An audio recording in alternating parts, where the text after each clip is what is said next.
નમસ્કાર મિત્રો દેશ અને દુનિયાના સુપરફાસ્ટ સમાચારમાં તમારું સ્વાગત છે। ગુજરાતમાં સાર્વત્રિક મેઘમહેર, સૌથી વધુ અમદાવાદના દસક્રોઈ તાલુકામાં 10 ઇંચ વરસાદ ખાબક્યો છે। ચોમાસા દરમિયાન સમગ્ર રાજ્યમાં સાર્વત્રિક મેઘમહેર જોવા મળી રહી છે, જે અંતર્ગત સવારે 6 વાગ્યાથી લઈને સાંજે 6 વાગ્યા સુધીમાં રાજ્યમાં સૌથી વધુ અમદાવાદના દસક્રોઈ તાલુકામાં 10 ઇંચ જેટલો વરસાદ નોંધાયો છે, જ્યારે ખેડાના નડિયાદ અને મહેમદાવાદ તાલુકામાં 8 ઇંચ કરતાં વધુ વરસાદ નોંધાઈ ગયો છે। મિત્રો, અન્ય મહત્વના સમાચારની વાત કરીએ તો રાજકોટમાં એક ભાઈનું મોત થયું છે। રક્ષાબંધનના 14 દિવસ પૂર્વે 3 બહેનના એક ભાઈનું મૃત્યુ થયું હતું। રાજકોટ શહેરમાં મોરબી રોડ પરના જમના પાર્કમાં રહેતો યુવાન 2 દિવસ પૂર્વે બેડી ચોકડીથી માધાપર ચોકડી તરફ જઈ રહ્યો હતો, ત્યારે બાઇક સ્લીપ થતાં અકસ્માત સર્જાયો છે। અકસ્માતમાં ઘવાયેલા યુવકનું મોત નિપજતા પરિવાર શોકમાં ગરકાવ થઈ ગયો છે। યુવકના મોતથી 3 બહેને, એક ભાઈ અને 2 બાળકે પિતાની છત્રછાયા ગુમાવતા ગમગીની છવાઈ ગઈ છે। મિત્રો, અન્ય મહત્વના સમાચારની વાત કરીએ તો પાલનપુર અમદાવાદ હાઈવે છેલ્લા 10 કલાકથી બંધ। બનાસકાંઠાથી પાલનપુર અમદાવાદ હાઈવે છેલ્લા 10 કલાકથી બંધ છે।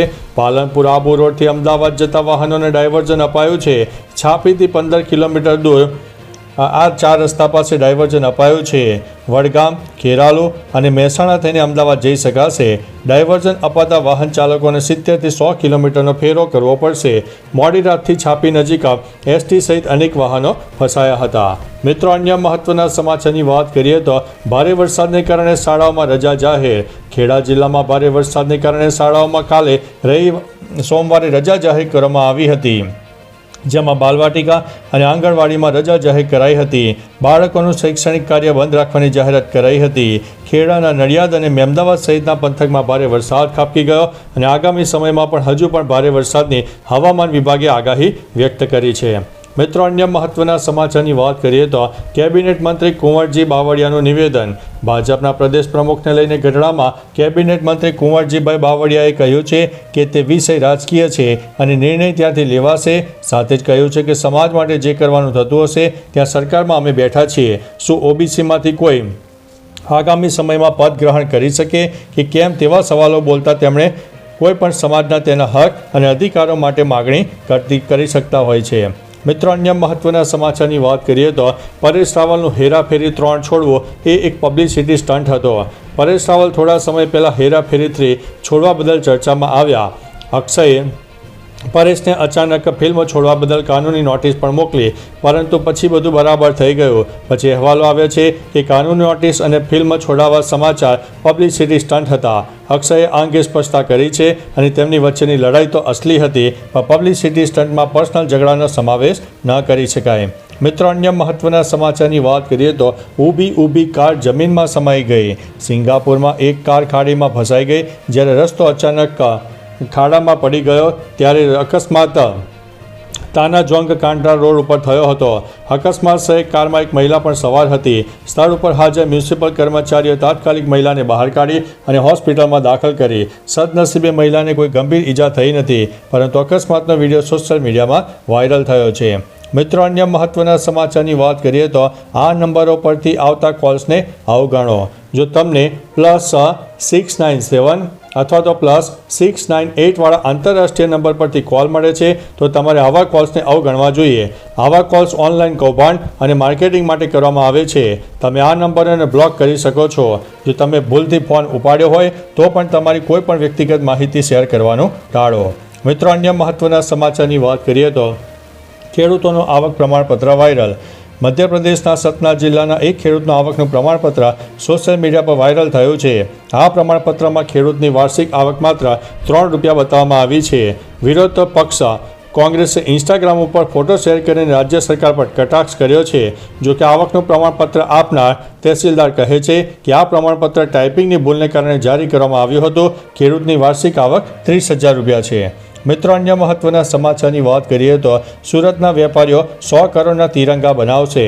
15 ઓગસ્ટ 2025ના સ્વતંત્રતા દિવસની ઉજવણી માટે સુરતના કાપડ ઉદ્યોગોને મોટો વેપાર મળ્યો છે। વડાપ્રધાન નરેન્દ્ર મોદી હર ઘર તિરંગા અભિયાનને સફળ બનાવવા માટે સુરતના વેપારીઓને લગભગ 3.50 કરોડ રાષ્ટ્રધ્વજ બનાવવાનો ઓર્ડર મળ્યો છે।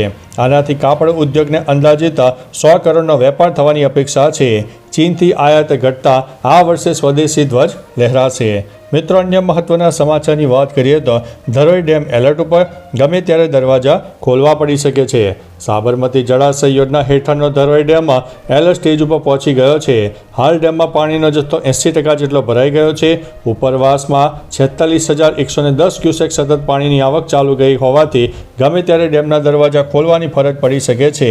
આથી હેઠવાસમાં નદી કાંઠાના અને નીચાણવાળા વિસ્તારોને સાવચેત કરવામાં આવ્યા છે અને ડિઝાસ્ટર મેનેજમેન્ટ પ્લાન મુજબની કાર્યવાહી કરવા સૂચના આપવામાં આવી છે.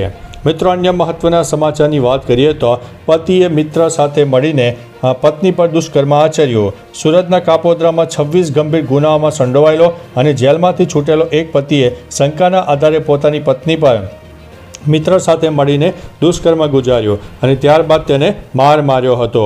મહિલાને મૃતપાય અવસ્થામાં છોડી પણ દીધીને ફરાર થઈ ગયો હતો. કાપોદ્રા પોલીસે મુખ્ય આરોપી પતિ સહિત તેના 3 મિત્રોની પણ ધરપકડ કરી લીધી છે. મિત્રો અન્ય મહત્વના સમાચારની વાત કરીએ તો ધોધમાર વરસાદની આગાહી, વીજળી પડવાની શક્યતા. હવામાન વિભાગે હજુ પણ રાજ્યમાં વરસાદની શક્યતા વર્ણવી છે.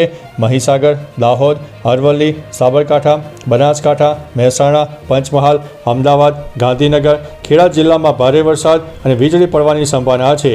અન્ય જિલ્લાઓ જેવા કે કચ્છ, પાટણ, સુરેન્દ્રનગર, આણંદ, વડોદરા, સુરત, નવસારી, વલસાડમાં મધ્યમ વરસાદની, જ્યારે સૌરાષ્ટ્રમાં હળવા વરસાદની આગાહી વ્યક્ત કરવામાં આવી છે. મિત્રો અન્ય મહત્વના સમાચારની વાત કરીએ તો શ્રાવણના પ્રથમ સોમવારે શિવ મંદિરોમાં ભક્તોનું ઘોડાપૂર. શ્રાવણ માસના પ્રથમ સોમવારે ગુજરાતના શિવ મંદિરોમાં ભક્તોનું ઘોડાપૂર ઉમટી પડ્યું. સોમનાથ, નાગેશ્વર, ગેલા સોમનાથ, નિષ્કલંક, જડેશ્વર, સ્તંભેશ્વર અને ભવનાથ મહાદેવના મંદિરો હર હર મહાદેવના નાશથી ગુંજી ઉઠ્યા. શ્રદ્ધાળુઓ વહેલી સવારથી જ દર્શન અને પૂજા અર્ચના માટે લાંબી કતારોમાં ઊભા હતા. ઉલ્લેખનીય છે, નિષ્કલંક અને સ્તંભેશ્વર મંદિરો સાંજે દરિયાઈ ભરતીમાં ગરકાવ થઈ ગયા હતા. તો ચાલો મિત્રો, ફરીથી દેશ અને દુનિયાના સુપરફાસ્ટ સમાચાર લઈને મળતા રહીશું. ત્યાં સુધી અમને રજા આપશો. નમસ્તે.